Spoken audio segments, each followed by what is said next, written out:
Big news, everybody. Come meet me Tuesday, August 23rd from 3 to 6:30 p.m. Eastern Time at Hooters in Niagara Falls, guys. Let's have some fun. Let's hang out. Let's have some wings. Let's chat. Let's do some drafts. We'll talk fantasy football for that afternoon. So, Hooters, guys, Niagara Falls. That's on the Canada side, 5234 Ferry Street, Niagara Falls, Ontario. That's Hooters in Niagara Falls. So if you're in the Toronto area, if you're in the Niagara area, if you're in the Buffalo area, jump on over the border here and come see me, guys, at Hooters Niagara Falls. That's Tuesday, August 23rd from 3 to 6:30. I'll see you there.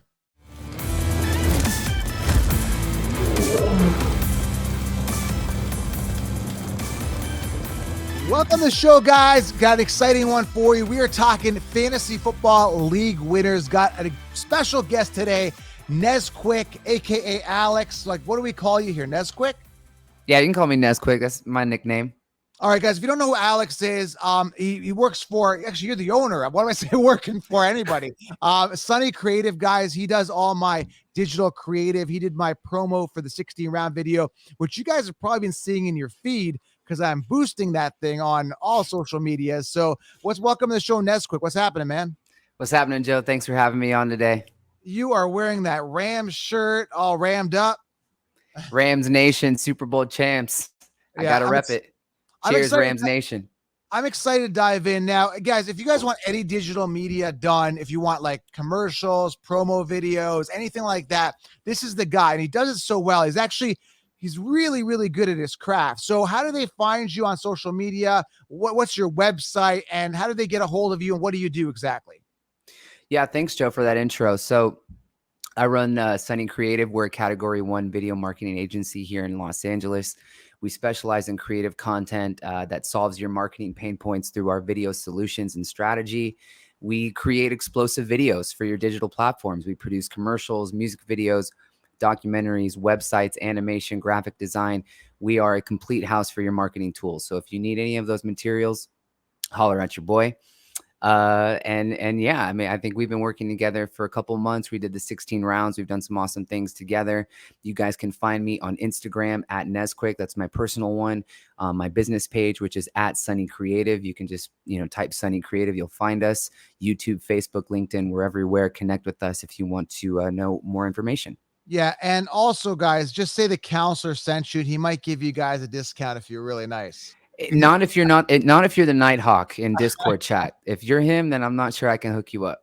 Yeah, guys, he's in our Discord group, and we're talking about these league winners. And he came in and he said ATN, and people are like, "Who's the sheep in the group?" I'm like, "Hey, you're not booting him out of the Discord, all right? He's actually a good guy." And you know what? Let's just roll right into it, guys. Let's talk about league winners. And he's got 3 and I've got 3. And at the end in the comments, guys, let us know which 3 league winners you like better. 3-on-3, guys. Let's battle it out. His 3 versus my 3. Which 3 will end up with more accumulated points by the end of the season? Or which ones do you actually think are league winners? Just drop a comment below. Let us know. I think my guys are going to win. My guys are going to be super explosive, so it's going to be tough to compete with.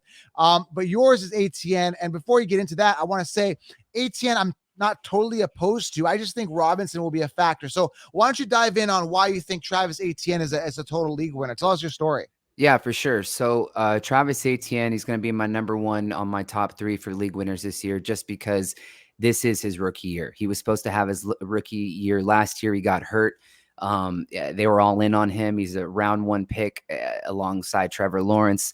They want to create that chemistry that they did in Clemson, where they won the 2018 title. He's going to be explosive. He was in LaDainian Tomlinson's top 3 running backs that are going to break out this year, which what he said on the NFL Network. This guy can block. He can break tackles. He's explosive. I think that Trevor is excited to use him. I think they're excited to establish that chemistry together. James Robinson will be there, yes, but he's recovering from an Achilles injury, right? And so I'm not sure he's going to be the full J-Rob.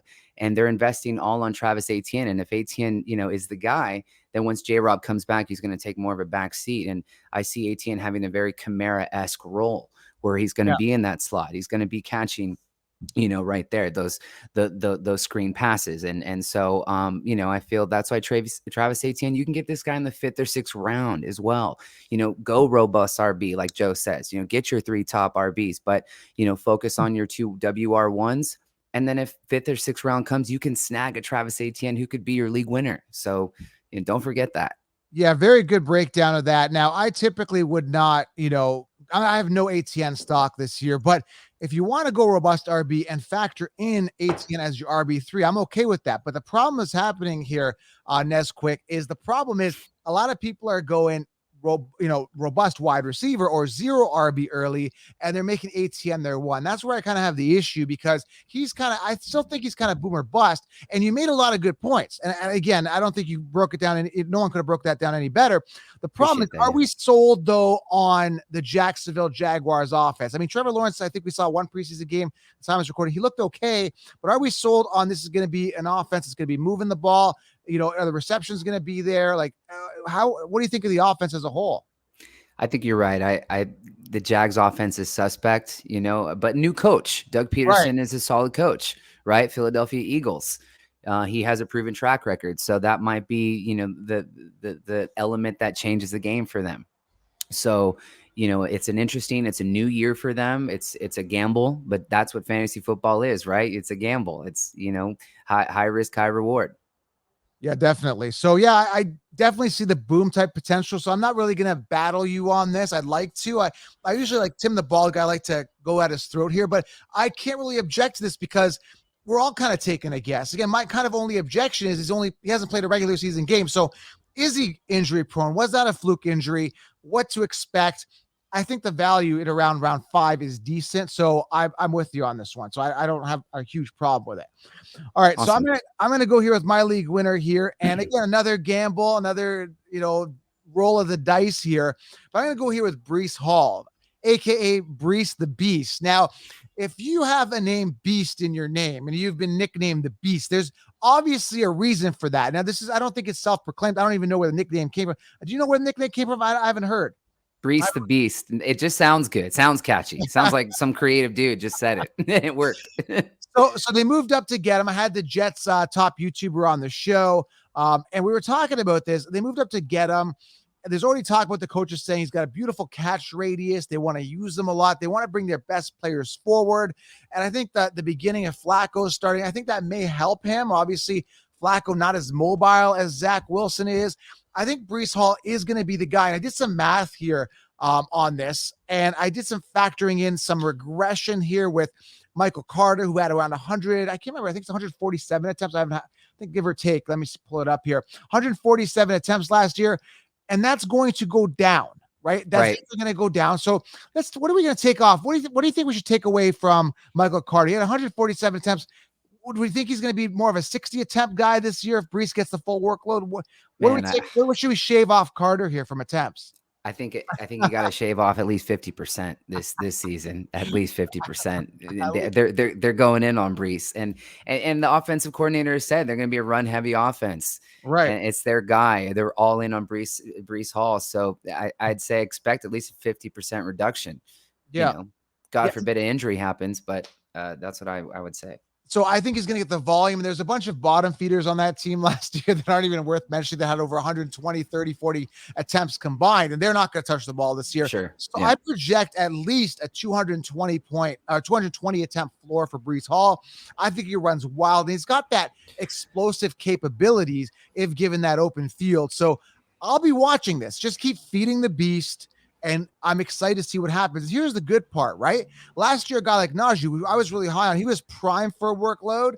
And, you had to pay. Eventually, his ADP shot up at the end of first round, early second. With Breece, he's still got that third round value. So he's in a robust RB strategy. He doesn't have to be RB1. He doesn't have to be your RB2. He could be your RB3. So I like this. I think this could be really fun here.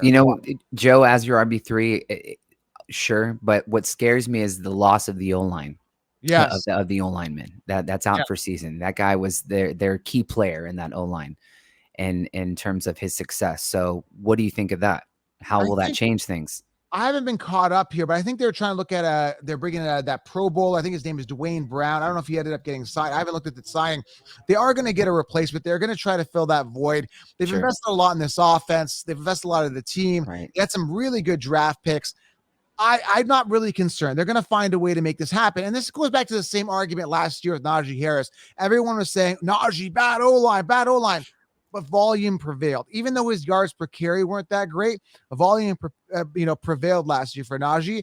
I think volume and talent also here will prevail for Breece Hall. So he's a league winner in my opinion. And guys in the comments, let me know.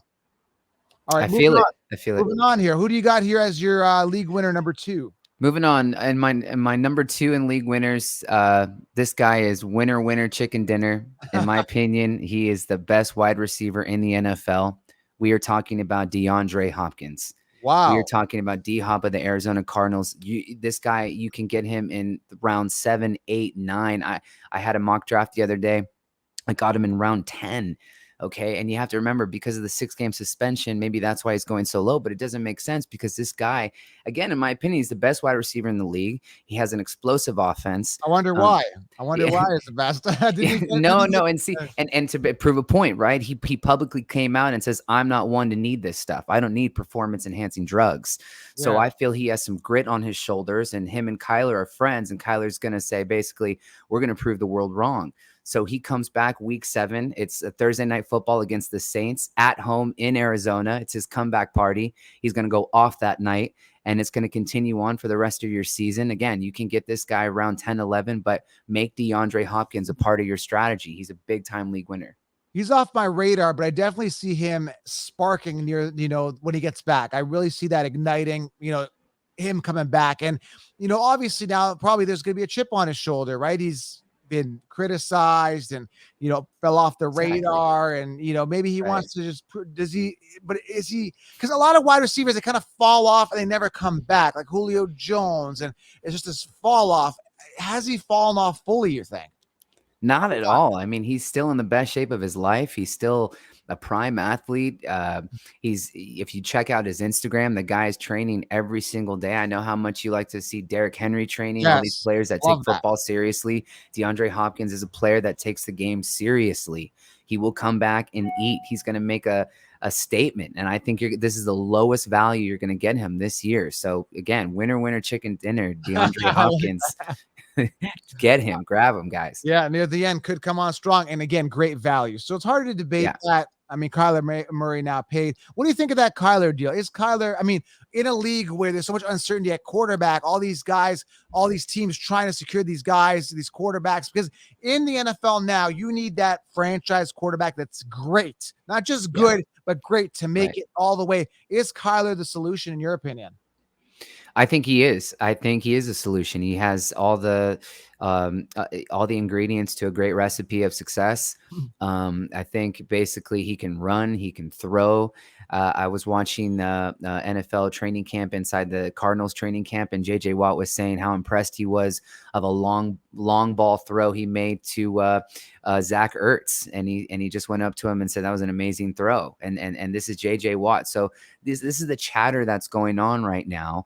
He just has a new deal. He struck a new deal with the team, and in that clause, I think I saw Stephen A. Smith say that inside the contract, it's mandatory for him to commit to 4 hours in the film room.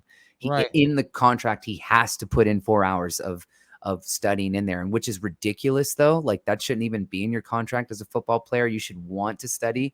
You should have that Kobe Mamba mentality, that fierce focus. But it just goes to show you that the whole franchise organization is like, this year is serious. You're doing your homework. You're working harder. He has the ball of talent already, and he has all the moving pieces. Zach Ertz, Hollywood Brown is going to really stretch that field.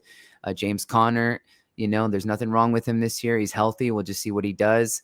They're ready. I think Cardinals are ready and hungry for a Super Bowl. So bring in D-Hop week 7 with Kyler Murray. And I'm a Kyler hater, and I'll tell you why. This goes back a couple years ago. I think people were harping on him and picking on him, saying, "Hey, you didn't do well in fantasy." I think it was his rookie year, And he goes, screw your fantasy team or something like that. Well, I'm like, screw you, right? And then he blocked me. So I've been blocked. I don't even know what's going on with Kyler Murray, but I know that he had that diva thing where he took down all his Arizona Cardinals stuff. There's a lot of drama. That's another thing that bothered me. But if you close your eyes and visualize Kyler Murray, I just picture a little chicken running around scrambling. That's kind of the image I have with Kyler Murray all the time. This little man scrambling. Like, I'm not sold on the guy, and I'm a hater now because he blocked me, and it is what it is. He's one of those guys that, I don't like. I don't like Derek Carr. I don't like Kyler Murray. I don't like Odell. There's a certain amount of guys, for many reasons, including most of them have blocked me, except for Derek Carr. He's been taking it like a champ. But didn't overall, Austin Eckler block you as well? Here's the funny thing with Eckler. He ended up, it was the year, I think it was a year when everyone was high on him. I said, no, he's going to bust. He ended up getting hurt and busting a couple years ago. Yeah. And then he crushed it last year. And then he unblocked, because he blocked me when I said he sucked the year he did suck. And then he unblocked me this, 5-6 months ago. And then somebody sent me a clip of him working out, but I couldn't see it. I'm like, whose clip is this? And they're like, it's Austin Eckler. I'm like, and I go and check, and he blocked me again for no reason. This time, no reason whatsoever. Like, just F this guy. Yeah, I'm done. And the guy's weird. Like, he unblocks me, and then I go and follow him, and I say, hey, man, I wish you nothing but respect. And then for no reason, just out of the blue, just blocks me. It is what it is, man. I'm kind of over it. But hey, at least you're getting the attention. At least they're, you're getting under their skin. You're getting under their skin. I've had it out with a bunch of them, man. I don't even want to get into that. So, right.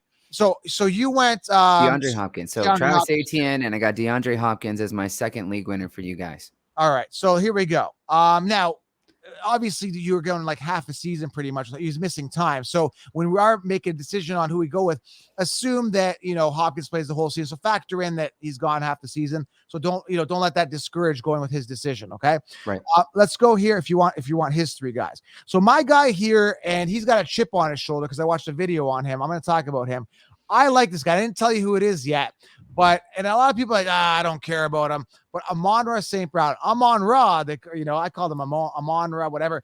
Amon-Ra St. Brown last year finished with 21st amongst wide receivers last year, 119 targets, 90 receptions, 5 touchdowns, 912 yards in his rookie season. This year he's going into his second year. And I watched this clip. I don't know if you saw that clip that came out. I was watching it on one of the Instagram pages where he's reciting all of the wide receivers that went ahead of him in the draft last year. So he named everybody. I don't even know who all the wide receivers were, the rookie last year, but from Chase to everybody, right? Jamar Chase, and he goes over all these wide receivers and he memorized them. I think he was like the 16th wide receiver picked. Right. So he's got a chip, and obviously they got Jameson Williams there, who's a dynamic wide receiver. They've got Hawkinson now. They've got DeAndre Swift. If he stays healthy, they've got some good receiving options, but I still think he's the one. I still think he's, and if you look at the stretch of the year last year, he really, really picked it up. So with the chip on his shoulder, with the efficiency, Goff is not sexy. He's not exciting, but I think he's good enough to efficiently get the ball to Amon-Ra a lot. And remember, he made Robert Woods look good years ago. Yeah. So I like him. I think he's going to be a league winner. I think he's really underrated, 5th, 6th round value. I'm all over Amon-Ra after I've gone robust as one of my wide receiver ones there, in and around that ADP. I like him. What do you think? I'm not going to debate you here on that. I'm going to agree. I think Amon-Ra is great value. I actually have him targeted on my fantasy drafts this year. I like to think of a preseason as dress rehearsal. By the way, are you getting calls? This is not live. So I can't imagine Council Nation calling you. Yeah, I'm sorry about that. We're busy over here at Sunny Creative. We got a business I'm trying to run here while I'm doing the show. That's probably Council Nation saying, "Hey, man, make me a promo video already." But yeah. So, anyways, with Amon-Ra, I have him targeted on my rosters this year because I do think he's amazing. Like I said, preseason is dress rehearsal for a team, as I really believe. And that means your QB1, Goff, Mahomes, Fields that we saw, who's targeting Komet. It's all just, how does it look like? Because we're going to be doing it a lot. Mm-hmm. And so Goff was very active with Amon-Ra in preseason week 1. And so in week 2, so you're seeing the dress rehearsal. happen. You're seeing the preview, and I totally believe he's the one. I think the Lions have something to prove this year. HBO Hard Knocks, the coach, right? Yes. The O line, D Swift he's saying in interviews that he believes he's the best running back in the league. Wow, I This didn't is hear that. coming out of his mouth. I saw it right there on the NFL training camp. Right there, they said, "How do you feel you're doing?" He said, "I think I'm the best running back in the league." So, I think the Lions are a sleeper this year, just in general. I'm really Wow. high on DeAndre Swift. I'm really high on Amon-Ra. So I agree. Or they call him Amon Ra. Amon-Ra. Raw. I don't see the W there, but I guess raw, like la raw. The English language is crazy. Amen, Ron. Whatever you want to do. All right, so we've got Brees Hall, Amon Ra for me. Now Yeah. your third and final big time league winner. Big time league winner. Okay, and this is going to go. My reasoning is going to become off of the dress rehearsal, what we've seen, right? So this is a wide receiver, and I'm going to probably get a lot of backlash from Counselor Nation here, but I'm sorry, guys. It's something I believe, and if I'm right, Hold on a sec before you open your mouth. Is this going to get you booted out of the Discord group? Because if it is, you might as well save it because they're going to get pissed. It shouldn't. It's an opinion. I mean, in terms of that Discord chat, I'm seeing lots of suspect opinions in there too, about a dozen people that should have already been booted out, weeks ago. So let's just leave it at that. I'm just trying to help people out here. So listen, I'm going to say this. This wide receiver could be a league winner for you. He could be the one over in Kansas City. And I'm talking about Nicole Hardman as my league winner. Hold on a sec. Didn't he just get hurt? Is he better? Yeah. Is he good now? He's fine. He's not. Andy Reid is. It's a minor injury. It was groin spasms. I've had groin spasms before playing basketball, and it sucks. You can't walk for a day or two, but it's nothing to be concerned about. He's going to be. Because I might be a little harsh, and I got a lot of backlash because I was calling him Nicole Softman, and they were like, "Oh, you're so harsh on injury again, Joe." And I'm but exactly, you could say the same thing for Saquon. You could say the same thing for all these players that get injured, but. He got it. He'll be back week 1. Andy Reid is not concerned. And so anyways, I'm talking about Nicole Hardman, and here's why. Tyreek Hill is gone. And again, like I was saying, I watched the NFL Network. I watched the training camp coverage, and they had coverage going on at the Chiefs camp a few weeks ago. And I saw an interview with Patrick Mahomes, and they said, "How are you feeling this year? What are you liking in camp?" And basically, he said, "I'm really liking the chemistry I'm building with Nicole Hardman. Tyreek is gone, but Hardman's going to fill that role. He's going to be going for the long bombs, and I'm really excited for Chiefs Nation to see the impact that Hardman makes."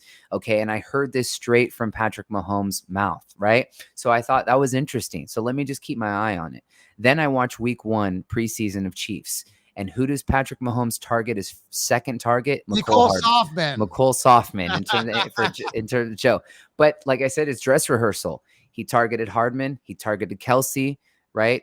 Sky Moore, who you like, is on special teams. So I'm not sure he's going to be the WR1 there. That's not a good sign. Valdez Scantlin, he's coming from Green Bay. He's still, and he sucks, right? So if you're thinking about consistency, if you're thinking about somebody that is a reliable wide receiver, someone that's been in the program, it's Nicole Hardman. He's ready for that role. Minor injury, he's going to be back. You can get this guy round 11, 12. He's steal. He's a steal. Why not get him? If you already have stacked wide receivers and running backs and he's there, grab him because he could be Patty's favorite wide receiver. And it's from what I heard him say. So guys, Nicole Hardman, don't sleep on him. Yeah, I mean, that's not some guy I've been targeting, but I definitely see this. I saw the talent when Tyreek was there. He's a speedster as well. Got that rapport. They've got Kelsey, but there's 159 freed up targets there. Right. A new rookie Pacheco could be good. I'm not sold on Eckler staying on the field. He's always hurt. So yeah, between Kelsey and I'm not sold on Juju being that great. He was a product of the Steelers offense. He sucks. He sucks. I mean, he had 166 targets with Big Ben. That was the year Antonio Brown was being quadruple covered that year. So he was wide open. And if you look at that year, he had a lot of huge runs where he just, inflated his numbers on a couple games. So I'm not sold on Juju. Definitely, I like this one. I like the upside. I wish you'd give me someone I really hated. Then it would have been more of a debate or something like that, Come on, Joe. I'm never going to give you anything you hate. Let's be honest. Yeah, no, I like it. You're a smart thinker for sure. Forward thinker. All right, so I like that. All right, I'm going to go with my last one. He's a higher ADP guy, but I don't care. Now, usually I was thinking Mooney for this show, and I think there's a high ceiling there. But I'm going to go right for the throat here. I'm going Sequan Barkley as a league winner. even though he's still now top 10, he was actually sitting 17th on the Concheapsis rankings. He's slid up to number 10 now. He's in the top 10. The Concheapsis are waking up. They're watching the videos. They're seeing these amazing receptions. They're seeing him run hard. Coaches are now saying, Sequan is going to be used a lot. Contract year, improved O-line, make or break for him and Daniel Jones. This guy's going to explode. This guy's going to do it. He's going to get the volume. He's got the talent. This is the end of the line for Sequan Barkley. He's going to dominate this year. Joe, I couldn't agree more with, in terms of this is the ride or die year. This is like sink or swim for Saquon, basically. Absolutely. But man, I don't know. I've got this I've got this visual in my head of you just on Instagram being like, Saquon, I trusted you. You suck. I'm going to lose it. You suck. After he gets hurt again, and so I will lose it. I will go on blast. It's going to go viral. I'm going to be there's ripping my just a little part of me that just, is it possible again? The Giants suck. Like offensively, they're not strong. Your running back needs to be a part of a strong offense to rack up points. They could have a lot of turnovers. And so, why are you killing my Saquon buzz right now? Hey, this is a debate. We're going back and forth here on league winners. Okay. Like I'm telling you, I'm not, if Saquon was available for me at 2 and Javonte Williams was available, I'm going to go Javonte. Javonte has a safer floor, but with Melvin there, he lacks the ceiling. So that's the decision people got to make. And they asked me, Saquon or Javonte, again, depends on what you want, what your first pick was. Now, again, I see Saquon coming up as a first-round pick, and even Javonte late first round, because there's a lot of people going robust RB. So it's a decision you got to make. Do you want the ceiling and the uncertainty, or do you want that safer floor with Javonte? That's the decision you got to make.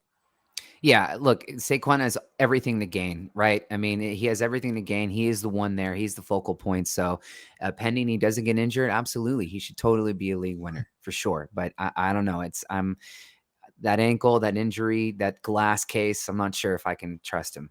I will tell you this. If Saquon does get hurt, I will lose it. There's going to be a lot of, I'm giving you a heads up. I will lose it this year. Lose it. I mean, take my monitor right now that I'm using here for my equipment and smash and videotape how angry I am. Now, I remember David Johnson, 1 year I was high on him. I actually had a rookie card of his. It was a PSA 10 or it was a Beckett 10 out of 10 rookie card, signed auto. I think it was limited edition. I don't know what I paid for it at the time, $200. Now it's like you could, you could, right. It's a paperweight. Anyway, I took it, man. And it was a game where he said he was going to start. And I started him that week, right? He goes in literally for one run, ran for 2 yards, and caught off the field. I lost it. I went out. I did a video how my camera smashed it. Oh, no. And then I tagged him. And then like an hour later, I go to check to see. I click on his name, and he blocked me. He's blocked me ever since. Like ever since I smashed his rookie card. So I'm going to take it to let's just not even put this out there. Yeah, right. But if Saquon did get hurt, though, I would lose it. I will absolutely snap. I don't know. I might just break some equipment at home and, that's it. Who knows? Just do a full segment about it. Oh, absolutely. I'm going to yell top of my lungs, tag him, tag the Giants and tell him, he's done. Yeah. But anyway. Well, hopefully. So guys, it doesn't happen. Hopefully it doesn't happen. Knock on wood. Hold on. Knock on wood. All right. So guys, great segment here. Now, again, factoring in the fact, let's not count that Hopkins is going to miss that time off. Let's project his numbers out so we're all squared away. Which three do you guys like? Which three do you think will end up with more fantasy points? Again, let's not factor in the Hopkins 6-game suspension, but let's just try to project that out. Which three do you like better, league winners? Which three do you like based on value, based on talent? Who's going to be a league winner? Let us know, man. And again, I kind of cheated a little bit because I had a really high ADP guy here with Saquon, but again, his injury. So I think we're square if he's had his share of injuries. So, man, I don't know. This is going to be good. In the comments, guys, let us know. Yeah, I'm excited. Let us know what you think. And Joe, before we wrap up here, could you just quickly talk to me about, we talked about this before the show started, the 16 rounds promo that Sunny Creative produced for you this year. Can you tell me briefly a little bit about the success that the video gave you? Oh yeah. I mean, I've been running it on ads and stuff like that on social media, and yeah, good reception, a lot of views, a lot of engagement. and it's given me a good return on investment in regards to conversion. So people are seeing it, they're seeing how good the product is. It's a good display of how good it is, because for me to say, hey, buy the solution, it's like, okay, like this is actually showing, it's giving testimonials. It's really exciting. So a really good ad that you created. And yeah, guys, if you guys want ads created, what's the actual website? Yeah, appreciate it. Thank you, Joe. If you want to get in touch with us to create some content, marketing material, make an impact online, you can check us out at www.sunnycreative.com. Do people even say www anymore? I like how you formalized it like that. I just wanted to be super promo official, and you can reach us at www.sunnycreative.com. I like that. I think I still find myself doing that as well. Yeah. I've also linked it here below, guys. If you're in the car, you can just check the YouTube video. I've got a link there if you guys are lazy and can't remember that. All right, guys. So, so thank you, Nezquick, aka Sunny Creative Ambassador. Thank you, Joe. And Rams are going to fall off this year, by the way, just to let you know. Wow. Yeah, I mean, you don't even have a team, right? You're like a rainbow color team of whoever is like, right? Like, who is your team, dude? Well, we're out here in LA. Oh, he's got Green Bay this year. Okay. Green Bay and Atlanta and the Colts behind me. I just, wherever my players are, I've got some Christian Watson. I've got some Drake London. I've got some Alec Pierce behind me. You know, I'm all over the place. I have no team loyalty except for my fantasy team, of course. Okay. Well, let's see. Let's go Rams. Let's run it back. Rams Nation. Allen Robinson, watch out. All right, guys, drop a comment below. Get the 16-round draft solution, and we're out. Thanks for coming on the show. Thanks for having me, Joe. We're out.